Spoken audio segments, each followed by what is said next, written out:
Okay, I think we're all here. Welcome to the New York Foreign Press Center. We're honored to have two distinguished briefers with us today, Washington State Governor Jay Inslee and Seattle Mayor Bruce Hale. This conversation is in advance of the third APEC senior officials and ministerial meetings. My name is Melissa Wahaibi, and I'll be your moderator today. This briefing is on the record. A transcript will be posted on our website at fpc.state.gov. And as we begin, we ask that your Zoom profile matches your name and organization. Both the governor and the mayor will give opening remarks, and we'll have a period of Q&A, which I will moderate. At this time, Governor, we begin with you. Yes, good morning to all who've joined us. Welcome to Washington State, the home of Amazon, Microsoft, and Boeing, but we're also known to the youth of the Asian Pacific world as the home of Macklemore and Brandy Carlisle, and our most recent winner of the American Idol contest, E.M. Tongi, a graduate, one of our fine high schools in the Seattle area. Listen, we're very excited about the APEC conference being hosted by Washington State and Seattle. And I'll just mention fairly briefly before we stand for questions, a couple reasons why I find this meeting so exciting from our state's perspective. First, it's because of our massive foreign trade presence as a dynamic part of Washington State's economy. We are one of probably the top 5 trade profitable and dependent states in the United States. We had $45 billion of exports flow out of our ports in Washington State last year, and we're leading in really high quality both commodities and high tech, from software to cloud computing to airplanes to pharmaceuticals. Our agricultural products are the best apples in the world. And we argue with Idaho. They sell a few potatoes, but we think ours are the best. So just from a quantitative perspective, the importance of trade to our state, where at least 1 out of 5 jobs are dependent on trade, is extremely important to the vitality of jobs in our economy of the state of Washington. And we pride ourselves because whatever the product is, you'll find Washington State is on the higher quality and sophistication part of the spectrum, whether it's apples or cloud computing or pharmaceuticals. Our products, frankly, are on the higher end of the quality as well. So this is very important for our state's economy. The second reason I'm particularly excited about this meeting, and today is a perfect day to talk about this issue. All of our communities that are involved in this meeting share something, and that is the biggest crisis that humans have ever faced, and that's climate change, where Italy is today described as a giant pizza oven, where we have massive floods in Philadelphia, killed 5 people, while the large parts of United States are breathing forest fires from Canada, and the states around the Pacific Rim or the countries are all suffering significantly. We have communities that are going to disappear in the rising waters of the Pacific Ocean if we do not find a way to defeat climate change. This is the greatest, maybe uniting force of these nations that we've ever had. And it is also a tremendous trade opportunity and job creating opportunity. And I'm really looking forward to the minister's discussion about how we all maximize the economic opportunities inherent in decarbonizing our economies and building a clean energy economy. In my state, just in the last month, I'll tell you why this is so exciting to us. I've gone to the opening of the very first aviation fuel manufacturing plant, Moses Lake, Washington, that uses carbon dioxide to make aviation fuel with no pollution. In that same community, we have 2 companies making world-class, earth-shaking new silicon anode batteries to ship around the world to power our cars and our buses. Yesterday, I went to Spokane, Washington, where we had 11 electric buses. This is a huge economic opportunity as we build a new clean energy economy. And this ministers' meeting, I think, gives us an opportunity to maximize the ability for multiple economies to prosper from this transition. Washington State has always done well when there's a transition from analog to digital, a transition from propellers to jets. And now we think we're going to do very well in the transition from carbon fossil fuel-based economies to one based on clean energy. So I think this is a perfect moment for this discussion of ministers. And given what's going on around the world with climate change, we know that it couldn't come a moment too soon. So I'm looking forward to the presence of these ministers. We hope they're all going to sample the best clam chowder in the world, Irish clam chowder as well. So I'll make sure they have that opportunity. Thank you very much. Mayor Hale. Thank you very much. Now that our great governor's whetted everyone's appetite, I'd love to share a few words as well. And I'm always proud to follow our multi-term governor, who I believe is the longest serving current governor of the United States. It's my pleasure. A little context. Over the last 30 years, our state and our greater Seattle area, which are comprised of three counties, Snohomish, King, and Pierce County, that these regions have deepened our global connectivity as a critical gateway to the Asia-Pacific economies. Going back in 1993, as an example, the United States hosted the first APEC leaders meeting on Blake Island right here in Puget Sound off the coast of Seattle. And we were excited then as we are now about these the potential activities and the discussions and the innovation will come out of these meetings. This summer, we're very excited to welcome back senior officials from the 21-member economies of the Asia-Pacific Economic Cooperation to advance sustainable economic policies in the Asia-Pacific region, to strengthen our relationship with our global partners and quite candidly elevate the leadership innovation values of our city and our state. Again, going back from 2012 to 2022, our greater Seattle's total trade with APEC member nations reached just over $1 trillion and averaging more than $90 billion a year and accounting for 76% of all of Seattle's trade. This particular meeting, we think, is an opportunity for regional and global thought leaders around the world and across this great country of ours and our city to come together in pursuit of our mutual interests. And as the governor said, there's no greater place to host this spirit of innovation and collaboration than right here in Seattle. Greater Seattle, again, is an incubator for innovation, a hub for international trade, an epicenter for economic opportunity, and a key leader in Washington State's regional and global economy. I recently participated in the G7 discussions in Japan, and having a ethnic background coming from Japan, point of personal privilege, I'm particularly excited about many of the discussions that will take place. As many of you may know, Seattle is one of the fastest growing big cities in the United States with a strong and diverse economy built on growing industries. And as the governor mentioned, we are the 9th largest metro economy in the nation and home to 10 Fortune 500 companies that employ and attract top talent from around the world. The governor mentioned employers like Amazon and Microsoft, Boeing, the University of Washington, Costco, Multicare, Starbucks, Alaska Air, T-Mobile. These are prime examples of the spirit of innovation and employment, employers around here attracting national and international talent. Seattle is not a one industry town. Our economic strength is the direct result of growing and innovative key industry leaders in aerospace and maritime and manufacturing, life science and healthcare and technology. We're very proud to just yesterday, I had proposed an industrial land strategy to capture our spirit of international entrepreneurship, and it was passed by our local city council. Looking forward on what we're trying to do here. Again, Seattle, we believe, is one of the most vibrant tech hubs in the United States, and we're honored that we were chosen to host APEC Digital Month, a centerpiece of the agenda that will focus on digital innovation, technology, and entrepreneurship. We believe this is an opportunity to bring public and private sector leaders together to expand digital access for not just APEC economies, but underserved individuals and small businesses, a key priority for our economic development agenda right here in Seattle. As a major transportation and logistics hub, Greater Seattle is a key connector in delivering goods to the world throughout the United States through our ports and airports. Again, Greater Seattle is home to 3 deep water ports, and the Seattle-Tacoma International Airport is one of our Northwest leading economic engines and top 10 international airports that is closest to the United States gateway in both to Europe and Asia on the West Coast.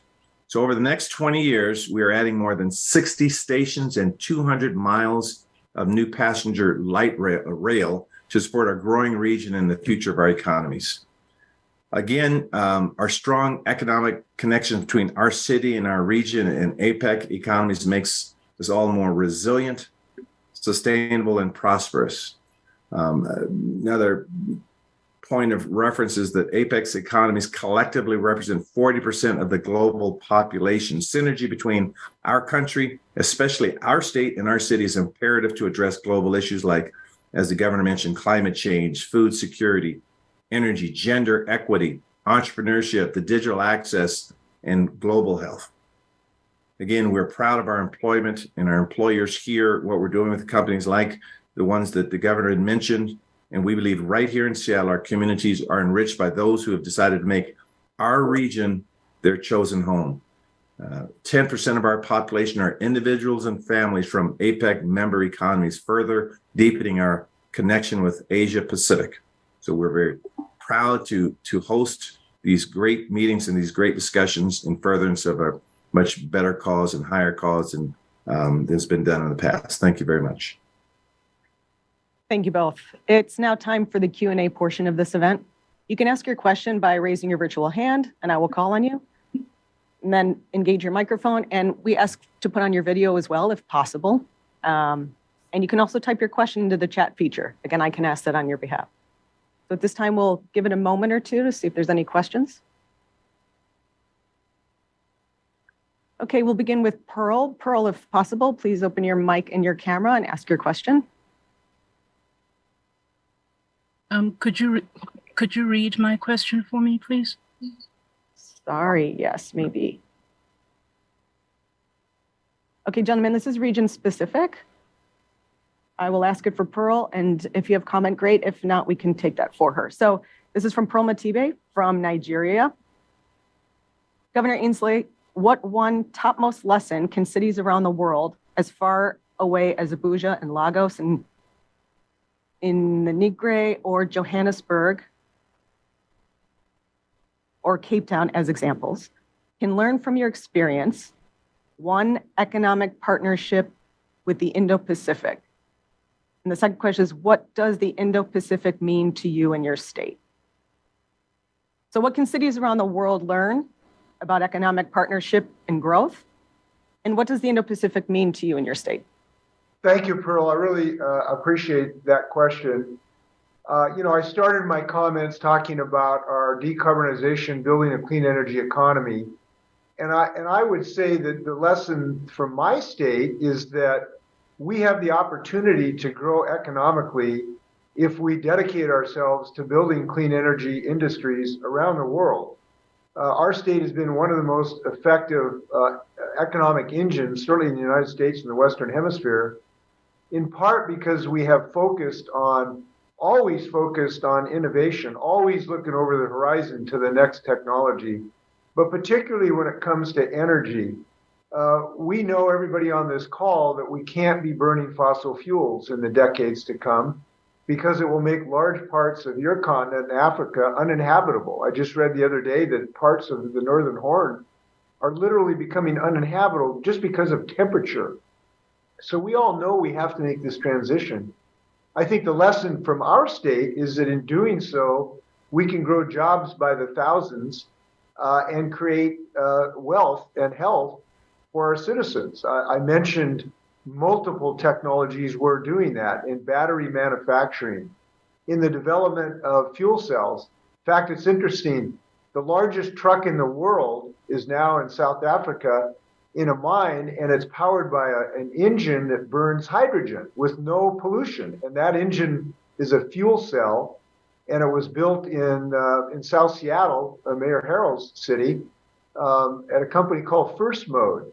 And that's the kind of transition that is going to save your continent and ours, because our grandchildren are going to suffer the same fate, but most importantly, can grow economically at the same time.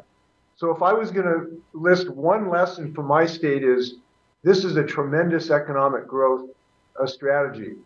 As far as the Indo-Pacific means my state. It means home. And I'll tell you why. We have so many people from the region who are our constituents.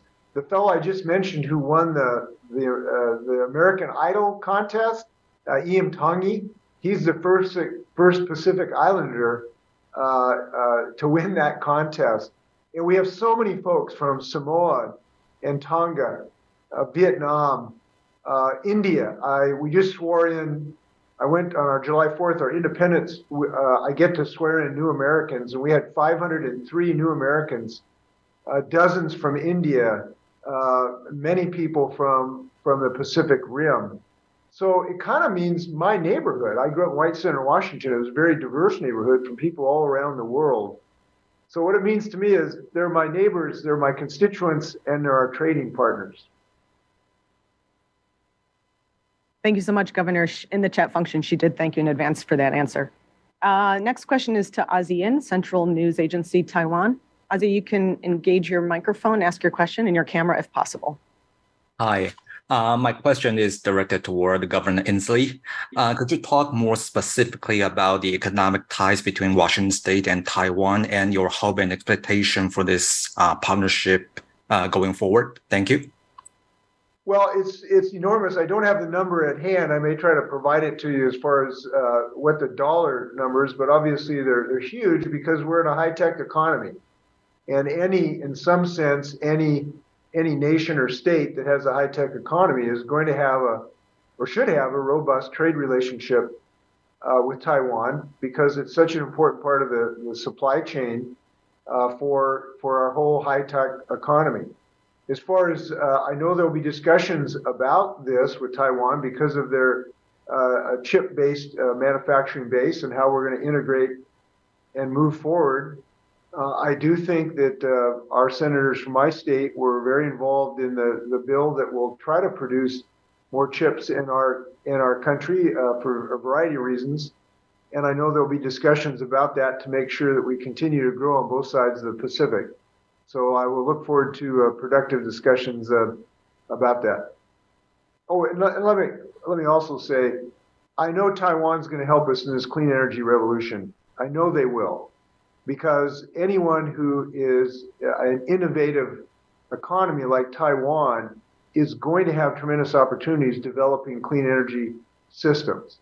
And I'm very confident that Taiwan will be able to do that and become a supplier, as we are, in multiple clean energy technologies. We have to do that.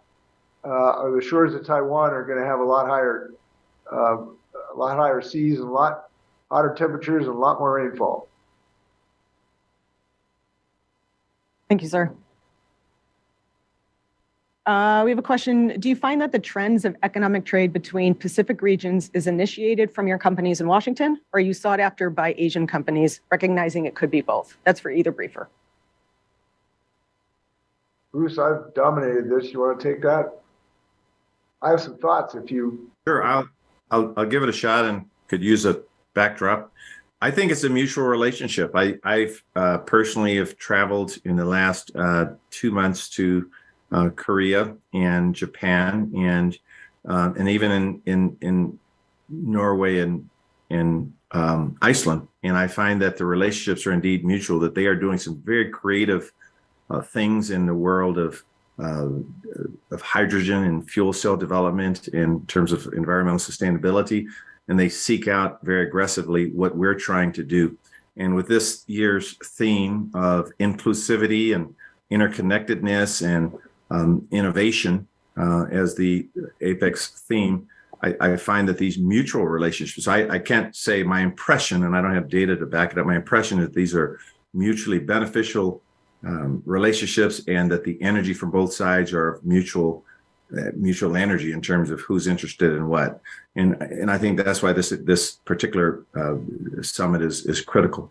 I can't see us one-sided and one as the aggressor, so to speak, in terms of how these great relationships come about. I'll just add something. I agree with Bruce. It's equal both ways, going east and going west. I will say that they're productive. It's amazing how personal interactions still play a role in trade. And we have certainly tried to use some of our time selling some Washington products. I've been in Japan selling French fries and Washington potatoes. I've been in China selling candy, almond roca candy, which is delicious, by the way. And I remember being Beijing at a trade opening of a shopping center. And I said, Brown and Hale makes almond roca in Tacoma, Washington. And we did the opening. They had a new package that we were celebrating in China. They have pink, which is a very popular color in China. And when I said, okay, now please come get your sample of almond roca at a big trade, I was pinned against the wall for 5 minutes as 100 folks from Beijing enjoyed our almond roca. It's fun work to do on occasion. But I have equal joy talking to investors who want to invest in manufacturing plants in our state. I most recently have had discussions with some folks in Korea, where I will be here next month on a clean energy roundtable in South Korea. Both talking to people here who want to invest in our state and going elsewhere is both great duty. Thank you. We'll leave this open for any additional questions. Give it a moment.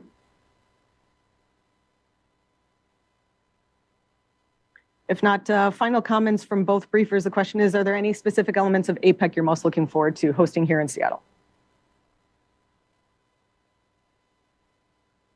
Well, I'll take a first shot at that.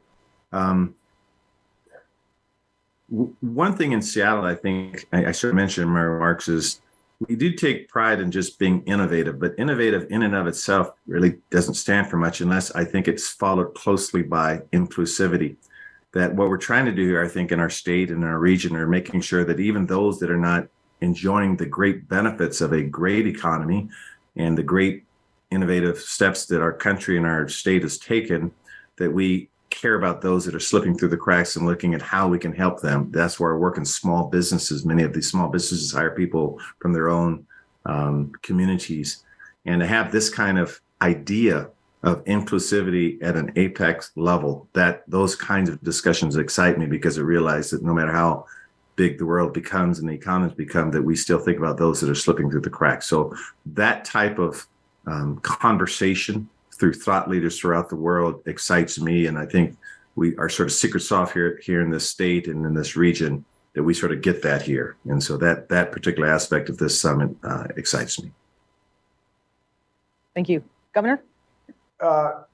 What I would say is that the spirit of the COP meetings, where the world is coming together to try to defeat climate change and save all of us from the ravages of this beast, that spirit will be equally alive in this ministerial meeting. And the reason that's so pivotal is that this is actually where the rubber meets the road, which is the economic part of this issue to decarbonize our mutual economies. That happens with these ministers, not necessarily the environmental ministers who were in Egypt last year, or who will be in Abu Dhabi. To some degree, the only way this is going to get solved is through the economic leaders of these multiple communities. And I'm looking forward to them embracing that mission and succeeding in it. I just got to but I got to spend some time with my 6th grandchild yesterday, and his future is dependent on the success of this meeting. So I'm looking forward to it. Great. Thank you so much. This concludes our briefing for today. Thank you, Governor Inslee and Mayor Hale, for being here. And thank you to all the journalists who participated. Again, the transcript will be on our website later at fpc.state.gov. Have a good afternoon. Be well.